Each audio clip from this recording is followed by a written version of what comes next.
नमस्कार. तिखटपणाच्या या रंजक विश्लेषणात सर्वांचं मनापासून स्वागत आहे.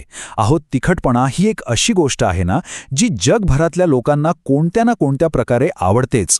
तर आज आपण याच तिखटपणाच्या मुळाशी जाणार आहोत. हा तिखटपणा म्हणजे नेमकं काय, तो आपल्याला का जाणवतो आणि या जळजळीमागे काय विज्ञान दडलंय, हे सगळं एकदम सोप्या भाषेत समजून घेऊया. विचार करा, जेव्हा आपण एखादा तिखट पदार्थ खातो तेव्हा तोंडात अक्षरशः आग लागल्यासारखं वाटतं, नाही का? पण गंमत अशी आहे की तिथे खरंच कोणतीही आग किंवा उष्णता नसते. मग प्रश्न हा आहे की ही जळजळीची भावना येते तरी कुठून? तर हे बघा, हा आपल्या मज्जासंस्थेसोबत खेळलेला एक भारी खेळ आहे, एक प्रकारचा भ्रम जो आपला मेंदू तयार करतो. चला तर मग या सगळ्या चर्चेच्या मूळ प्रश्नाकडे येऊया. हा तिखटपणा म्हणजे नक्की आहे तरी काय? ही गोड, आंबट, खारट किंवा कडू यांसारखी एखादी चव आहे की काहीतरी जुप्पणी वेगळं? चला या रहस्याचा उलगडा करूया. सगळ्यात आधी एक गोष्ट स्पष्ट करूया. तिखटपणा ही चव नाहीये. हो, बरोबर ऐकलं. ही आपल्या जिभेवरच्या चवीच्या पेशींना जाणवत नाही. ही एक वेगळ्याच प्रकारची भावना आहे, एक संवेदना आहे जी आपलं शरीर अनुभवतं. विज्ञानाच्या भाषेत याला एक खास नाव आहे, केमोस्थेसिस. याचा सरळ अर्थ असा की काही विशिष्ट रसायनं आपल्या चवीच्या किंवा वासाच्या पेशींना बायपास करून थेट आपल्या मज्जापेशींना उत्तेजित करतात आणि मग आपल्याला वेगवेगळ्या भावना जाणवतात. उदाहरणार्थ, मिरची खाल्ल्यावर होणारी जळजळ, पुदिना खाल्ल्यावर येणारा तो थंडगारपणा किंवा सोडा प्याल्यावर जिभेवर होणारी ती झिणझिणी, या सगळ्या भावना याच केमिस्थेसिसमुळे येतात. बरं, मग आता जरा अजून खोलात जाऊया. पाहूया तरी या वेगवेगळ्या प्रकारच्या तिखटपणा आणि जळजळीमागे कोणते रासायनिक घटक, कोणते मॉलिक्युल्स जबाबदार आहेत. तर या तिखटपणाच्या दुनियेत अनेक खेळाडू आहेत. सगळ्यात प्रसिद्ध आहे मिरचीमधलं कॅप्सिसिन, जे तीव्र आणि खूप वेळ टिकणारी जळजळ देतं. मग आहे काळ्या मिरीमधलं पायपेरिन, जे हळूहळू उष्णता वाढवतं. याच्या अगदी उलट मोहरी आणि वासाबीमधलं ॲलेल आयसोथायोसायनेट, जे थेट नाकात झिंझिणे आणतं, पण त्याचा प्रभाव लगेच कमी होतो. आल्यामध्ये जिंजरोल नावाचा घटक आहे, ज्यामुळे एक उबदार तिखटपणा जाणवतो. आणि सिच्युआन मिरचीमधलं हायड्रॉक्सी अल्फा सॅन्शुल, ते तर एक वेगळाच अनुभव देतं. म्हणजे जिभेला मुंग्या येतात आणि ती बधीर झाल्यासारखी वाटते. आणि हेच तर आपल्याला हे अगदी स्पष्टपणे दाखवतं की प्रत्येक तिखटपणा सारखा नसतो. या आलेखाकडे पाहिलं की लगेच लक्षात येतं. काही पदार्थांचा तिखटपणा कसा झटक्यात वर जातो आणि तितक्याच लवकर खाली येतो, तर काहींचा तिखटपणा हळूहळू सावकाश वाढत जातो. म्हणजे प्रत्येक रेणूचं स्वतःचं एक वेगळं व्यक्तिमत्व आहे. तर यातला महत्त्वाचा मुद्दा काय आहे? तर बघा, मोहरी किंवा हॉर्स रॅडिशचा तिखटपणा तो काही सेकंदात जाणवतो, नाकात जातो आणि तितकाच लवकर निघूनही जातो. याच्या विरुद्ध आहे काळी मिरी.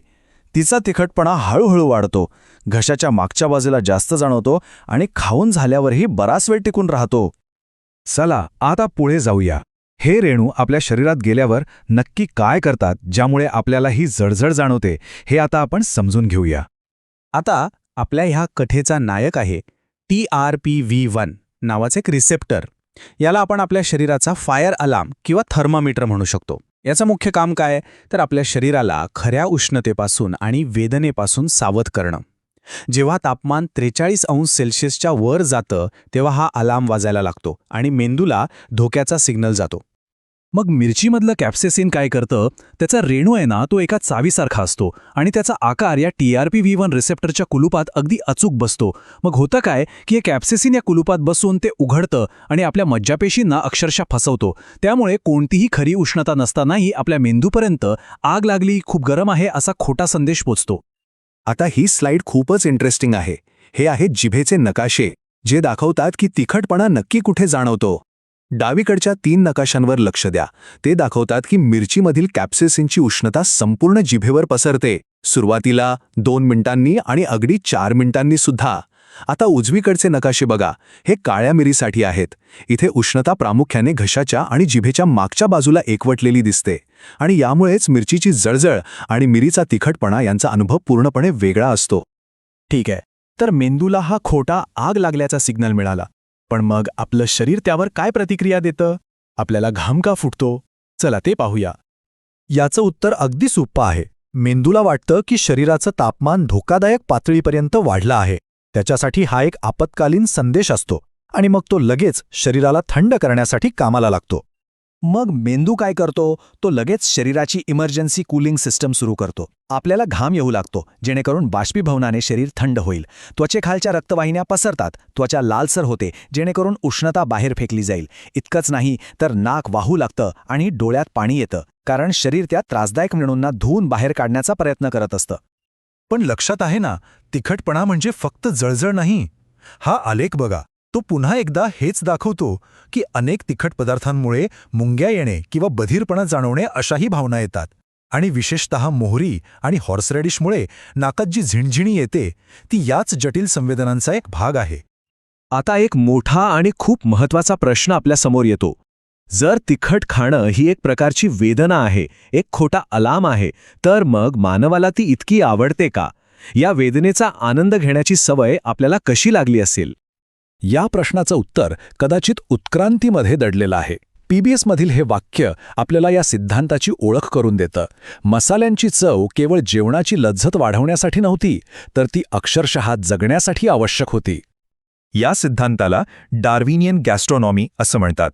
कल्पना करा, हजारो वर्षापूर्वी जेव्हा फ्रिज नव्हते, तेव्हा उष्ण हवामानात अन्न किती लवकर खराब व्हायचं. पण आपल्या पूर्वजांच्या असं लक्षात आलं की काही तिखट वनस्पती म्हणजे मसाले जेवणात टाकल्यावर ते अन्न जास्त काळ टिकतं. याचं कारण असं की लसूण, कांदा, मिरची यांसारख्या मसाल्यांमध्ये नैसर्गिकरित्या अँटीबॅक्टेरियल आणि अँटीफंगल गुणधर्म असतात. त्यामुळे ज्यांना तिखट चव आवडत होती ते खराब अन्नापासून होणाऱ्या आजारांपासून वाचले. त्यांची जगण्याची शक्यता वाढली आणि हळूहळू ही आवड पुढच्या पिढ्यांमध्ये पसरत गेली. चला आता वर्तमानात येऊया. आजच्या काळात तिखट पदार्थ आपल्या आरोग्यासाठी चांगले आहेत की वाईट, यावर एक नजर टाकूया. बघा, प्रत्येक गोष्टीप्रमाणे तिखट खाण्याचेही फायदे आणि तोटे दोन्हीही आहेत. काही अभ्यासानुसार ते खराब कोलेस्ट्रॉल कमी करायला मदत करतं, चयापचय क्रिया वाढवतं आणि त्यात अँटी इन्फ्लेमेटरी गुणधर्मही असतात. पण दुसरीकडे जास्त तिखट खाल्ल्याने पोटाचे विकार, ॲसिडिटी आणि छातीत जळजळ होऊ शकते. त्यामुळे सगळ्यात महत्त्वाचं आहे संतुलन. पण तिखट पदार्थ किती हानिकारक असू शकतात यावर एक अंदाज आहे.